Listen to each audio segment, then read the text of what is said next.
GM, good morning. Welcome to the Milk Road Show, the daily crypto show that's your friend in crypto, like real friend, the kind that'll pick you up from the airport, help you move, and quietly tell you when you've got something stuck in your teeth. I'm your host, Jay Hamilton, and today we are joined yet again by Zeneca, the legendary crypto investor and tweetor. In today's episode, we're going to talk about Bitcoin because it is ripping and we are so close to all-time highs. Honestly, by the time you guys hear this episode, we might be at all-time highs. We're also going to talk about meme coins because there's so much hype. We talked about meme coins last time we had Zeneca on the show, and one of the meme coins that he recommended is up 92% since 2 weeks ago. So we got to touch on that. We're going to talk about the election. Is there opportunities for some short-term trades around some of the election meme coins? And what will the effect be? Do we think that prices are going to be pumping before or after? And we might touch on a few other things as well, because whenever Zeneca's on the show, there's always so much to discuss. Before we jump in though, guys, I'm so excited to tell you about a free guide that we have created. I am so sick of people losing money in crypto because it is so easy to lose money. It is so easy to get wrecked. It is so easy to make mistakes, but it's also so easy to win. And so the Milk Road team came together and has made a free guide of how to build and manage a crypto portfolio in 2024. You're going to want to read this. It's free, so no reason not to. If you're listening on YouTube, scan the QR code right now, or if you're on the podcast, hit the link in the show notes to get this guide right now. It's going to tell you how to boost your profits. It's going to tell you how business cycles and crypto cycles work. It's real cheat code for investing when you understand how cycles work. And it's going to really give you an outline of how to create the portfolio that's going to win. So don't miss out. Make sure you grab that today. Also, let's just take a minute to hear from our sponsors who make this show possible. Whether you're bullish or bearish on MicroStrategy, T-Rex ETFs are your gateway to dynamic market plays. Get exclusive access to leveraged exposures with the first 2x short or 2x long ETFs designed specifically for MicroStrategy stock. Position yourself with precision. With T-Rex, you gain access to powerful tools for sophisticated investors. Meet Uphold, a trading platform that's changing the way you think about money. Imagine this, earning up to 4.9% APY on your US dollars. No catches, no lockup periods, and no fees. And yes, it's FDIC insured up to $2.5 million.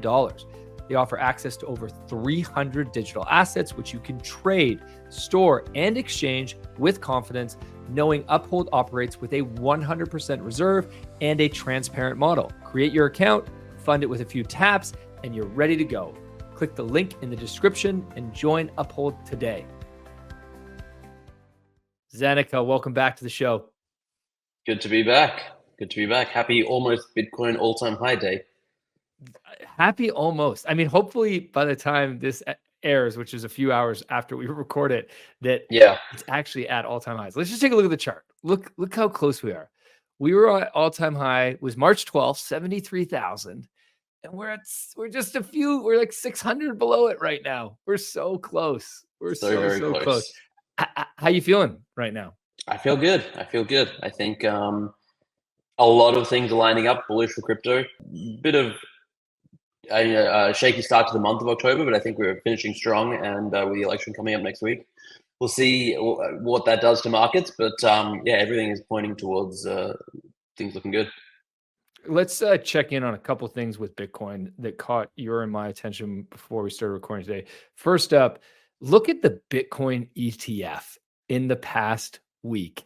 It is just absolutely ripping. It did 870 million on October 29th.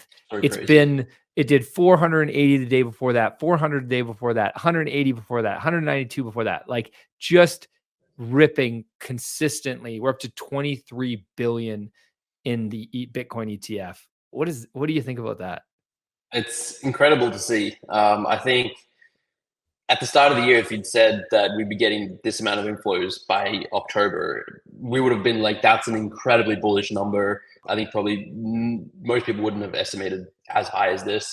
So it's great to see. I think the increase in the last week or two has been perhaps TradFi pricing in the Trump win.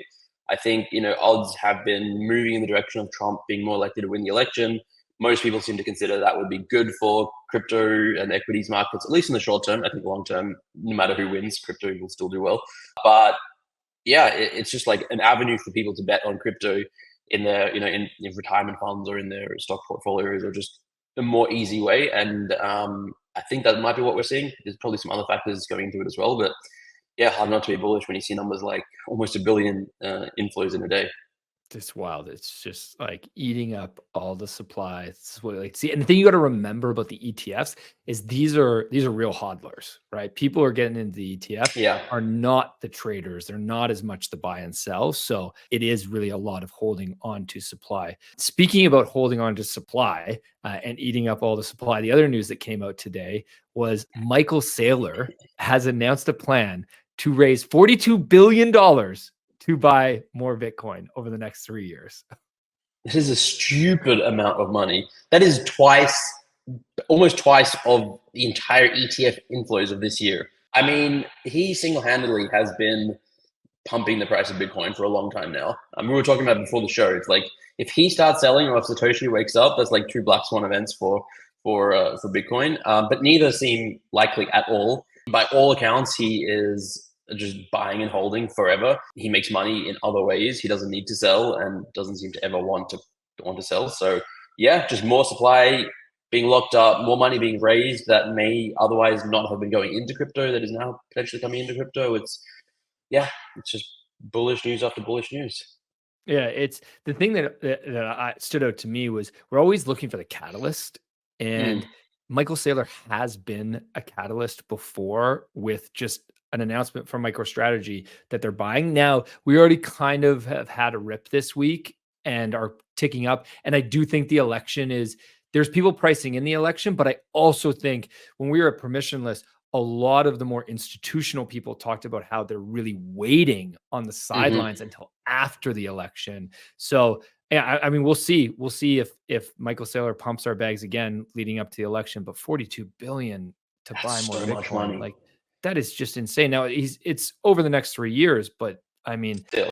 I believe he's going to do it. I don't think he's the type of guy to say, this isn't just a press release or something like that. Like he sticks to what he's saying. So yeah, it could be absolutely huge. The other thing that happened this week was our friend Matthew Siegel, who's been on the show before. Go back and listen to Matthew Siegel's episode about the price of Solana and what he thinks predicts for the price of Solana long term. Now, Matthew Siegel is the head of crypto research at VanEck, one of the largest asset managers in the world. And he went on national TV. I can't remember if it was Fox or CNBC this week. We'll play the clip in a second. And he said that Bitcoin could reach a price of 3 million by 2050.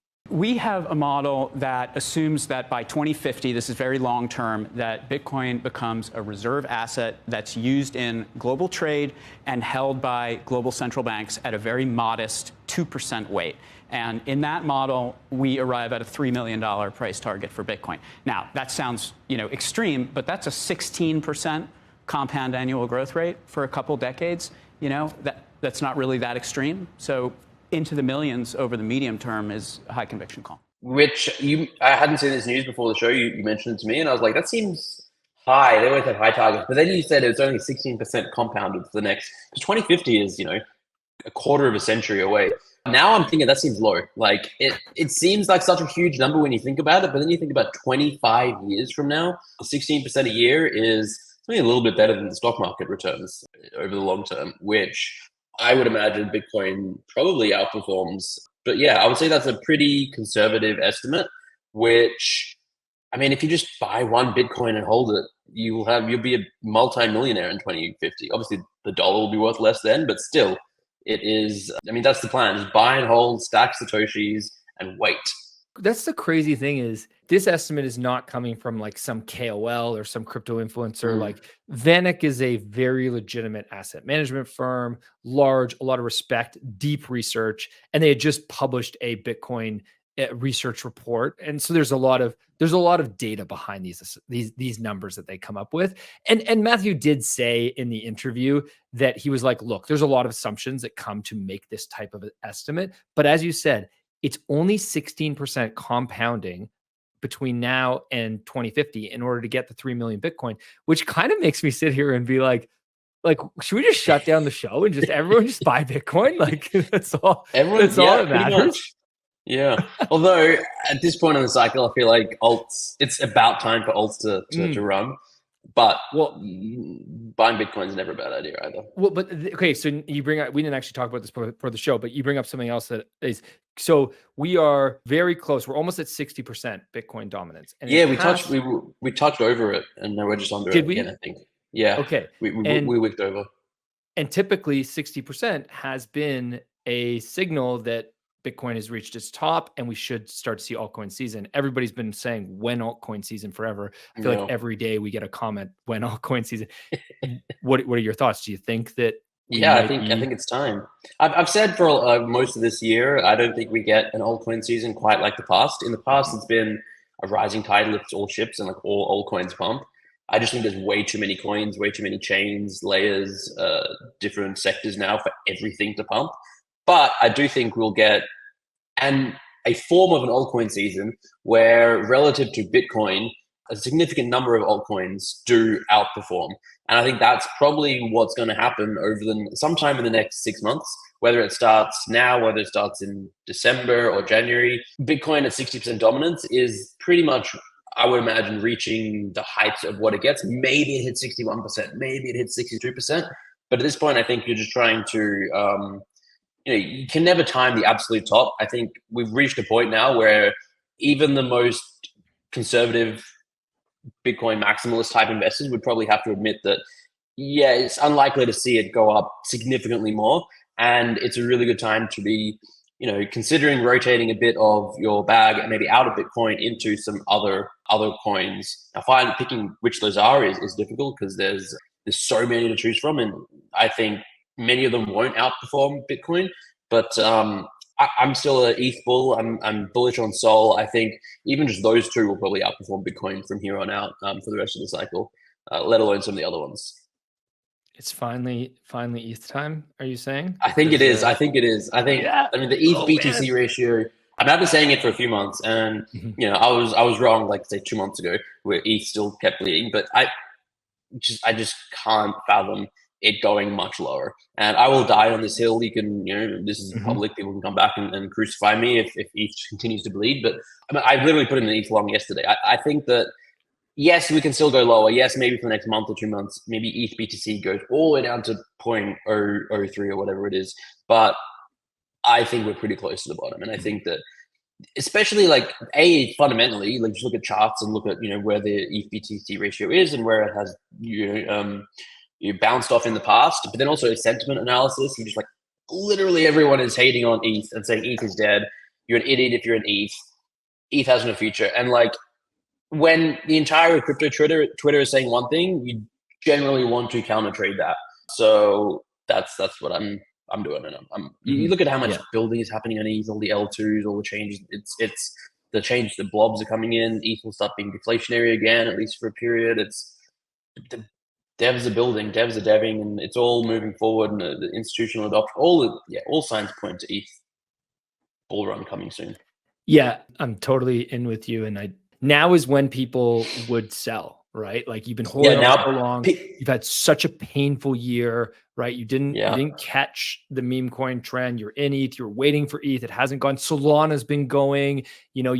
Maybe you had some Sol, but you feel that pain and you sell out of ETH and you miss it. And I hate to see that. So don't make that mistake. Okay, let's go over to last week or 2 weeks ago when we had you on. We talked about meme coins. Go back and listen to that episode if you guys missed that, because we went deep into why Zeneca believes that meme coins are going to be the super meta of this cycle and how to take advantage of that opportunity. But I need to touch base or check in on a couple of the meme coins because you did pretty well with some of your predictions here. First up, we talked about GOAT. Let me bring up that chart over the last 2 weeks. So we touched in on GOAT. Since you mentioned GOAT on the show, it's up almost 100% in the last 2 weeks. How you feeling on GOAT now? I feel pretty good still. I think GOAT was my short-term pick of the lot, and it went up to, it almost got close to $1 billion on that Binance listing news. And I've sold probably half of my bag. I still hold a hefty chunk of it because I'm pretty bullish on it still. I think the narrative is strong. But there's a million competing meme coins, and there's going to be more coming out. But it's sort of like whenever there's a new meta of meme coin, and there's the one leader of that meta, it tends to stick around and like turn into this long-term meme that like the whiff or the bonk or the doge or the whatever that's been around forever. I think goat will probably be that, but it's still so new. It's still definitely risky to be holding. Hopefully, if people bought, they took some profits. If not, it's still up 2x. You can take some profits now. I feel good about it, and like I said, still holding a significant bag. You make a good point, because like what we're going to see now is we're going to see a lot of AI meme coins, right? Like this. We've already seen so many. Yeah, like it's like you ain't seen nothing yet type of thing, right? So I think that could lead a lot of people to say, like goat's going to fade because there's going to be so many. It's not going to have the attention. But if it's the first and it can continue to be seen as the first, then it could last. Yeah, definitely. Okay, let's go to the other one. So your medium-term meme coin trade was Zin. Nobody's perfect in this game, and nobody's a crystal ball. And unfortunately, this one is down about 30% since 2 weeks ago. Thoughts on this? Yeah, still, like, I'm just as bullish. I was saying before the show, I bought more yesterday. I think all the same reasons I was bullish on before, I'm still bullish on. And it's like, it's so crazy to apply like Warren Buffett's or the value investing mindset. But when I see a coin that I'm bullish on and it's like down in price, I'm like, all right, now it's on sale. I'll just buy some more. And that's how I feel about this. Obviously, it doesn't have the fundamentals. Obviously, long term, all these things are probably going to trend towards zero. But I think that in the realm of meme coins, I'm still really bullish on Zin, and I think that it will do well from here. So I bought more yesterday. Okay. I love to hear it, man. We also talked about ticker Bitcoin, but ticker Bitcoin hasn't changed. It's basically flat since you talked about it 2 weeks ago. So if you guys want to hear Zen's thoughts on ticker Bitcoin, go back and listen to that. I'm guessing nothing has changed in your thoughts. That was more of a long-term trade for you anyways. Yeah, exactly. Okay. When I brought up meme coins to you before the show today, you pointed out something that I had never heard of, which is app.virtuals over on Base. What's this? What's going on here? So this is, again, I don't want to say piggybacking off the AI meta, because this existed before GOAT came out. But basically, it's a platform that allows anyone to deploy their own AI agent. They have their own token, and people have released some pretty cool things on there. Like Luna is this AI influencer. There's different types of agents on there. And I just think it's an interesting use case. It kind of blurs the line between utility token and meme token, because people are kind of trading both the virtual platform token and all the individual AI agent tokens as meme coins. But there is some hint of utility involved with at least some of them. And so, it's been getting a bunch of attention. I've been paying a bit of attention to it. I picked up a few of them. I tend to, when there's like a new narrative, like AI takes off, I like to look at what existed before that, because often people will go back and be like, oh, it wasn't the first, this was actually the first. And like at the end of the day, no one really matters that much. But also when it's on another chain, I think that's when things tend to do well. Like we've seen GOAT is on Solana. It's done really well. There's going to be some AI coins on ETH that will do really well. And I think I'm just so bullish on Base. Like there's so many L2s, but I think Base is the one that I tend to focus most of my attention on. I'm still bullish on Blast, even though it's very unpopular to have that opinion. But so I mean, I've been looking at it a bit, buying a few tokens there and just paying a bit of attention, and worth paying attention to if you're bullish on Base like I am. Cool. And if you're bullish on the AI meta. Yeah. Okay, let's talk about the election coming up. We got the election next week, so we won't get a chance to talk to you again before the election. What are your thoughts? How are you positioned? Are you doing anything to position yourself? Are you investing in any election coins or election meme coins? Yeah, I think I'm trying to close out any leverage long or short positions. I've basically done that with all but one so far. I just think there's going to be so much chaos between now and maybe the week after the election. There's like the next 2 weeks is going to be potentially very tumultuous, and so I don't want to be watching charts all day. Don't want to be stressed out. I'm just going to be happy to sit in the spot and just chill through it all. No one knows what's going to happen. I think the market seems to be pricing in a Trump victory, which makes sense given the odds on the polls and all prediction markets that tend to be indicating he's more likely to win. But it's still, anything can happen. And I think that if Trump doesn't win, we'll probably see a pretty hefty, at least short-term correction in prices across the board. And so I just want to make sure that I'm positioned appropriately for that scenario. If Trump does win, I don't think it's a given that prices just immediately shoot up. I think a lot of it has been priced in, and so it's possible the prices go up a lot in the short term, but I think it's not guaranteed. And so I'm just trying to position myself where I'm like hedged both ways. I'm not going all in either way. In terms of meme coins and other coins, I bought a bit of Tremp, which is a meme coin of Trump over on Solana. And there's another one, Trump on ETH, and I think there's like MAGA. There's a few of them. I just picked one and was like, if Trump meme coins are going to do well, or election meme coins, then they will all probably do well. Some will do better than others, but I'm just going to pick one, follow it, and then probably either look to sell the day before the election, which is probably when it peaks, unless that candidate wins, in which case sell like the day or two after the election, because that's when prices will generally peak when all the attention's on them. Yeah, it's hilarious how meme coins around the election is really just a way to bet on who's going to win the election, right? Yeah, it's just another way of betting. It's like a leveraged bet on the winner. Yeah. Just pulling up Polymarket here. Polymarket is almost at 65% favoring Trump to win to 35%. It's like, and I would say Polymarket and these prediction markets are much better. The polls still show they're very close. Like in the polls, it's much closer than this, but I think these prediction markets are much more accurate. Polls have just way too much corruption behind them. But you can see the divergence. Like they were 50-50 back October 4th, October 5th. Yeah. So just in the past 3 weeks, we're really seeing the divergence. So it's funny if you overlay like the Bitcoin price chart over the Polymarket chart, Bitcoin starts pumping as Trump odds started going up as well. So I think people are pricing it in, whether it's fully priced in or just a little bit priced in. Clearly the market is showing its hand, and that they're saying if Trump wins, it's going to be short-term bullish on crypto. Makes sense. The other thing you pointed out to me that we just got to bring it up because it's sort of funny, but also true of the TradFi markets also seem to be pricing in a Trump win. Yeah. What's going on with Trump's So Donald Trump's media company, the ticker is DJT on the stock market. It's up like 400% since its lows earlier this year. And it's like, it was like up 150% just in the last few weeks. And again, it's pretty much the same thing. If you overlay the chart of that with the election Polymarket odds, as the likelihood of a Trump victory goes up, the DJT stock has just pumped so much. It's now market cap of like 8 billion. It's worth more than Twitter, I think, which is kind of ludicrous to think about. Which is completely, because let's be clear, this company does not have the product that Twitter has. Right. Yeah, it's just to me, it's a TradFi meme coin. It's like people going, all right, Trump's going to win. His company's surely going to do well if he wins, so let's bet on it. And it's just a meme trade in TradFi. It's like we've seen it before with GameStop and many other tokens, and it's just I think to me just the continuation of this whole move away from fundamentals, and it's all about attention, it's all about perception, it's all about narrative rather than mostly about those things.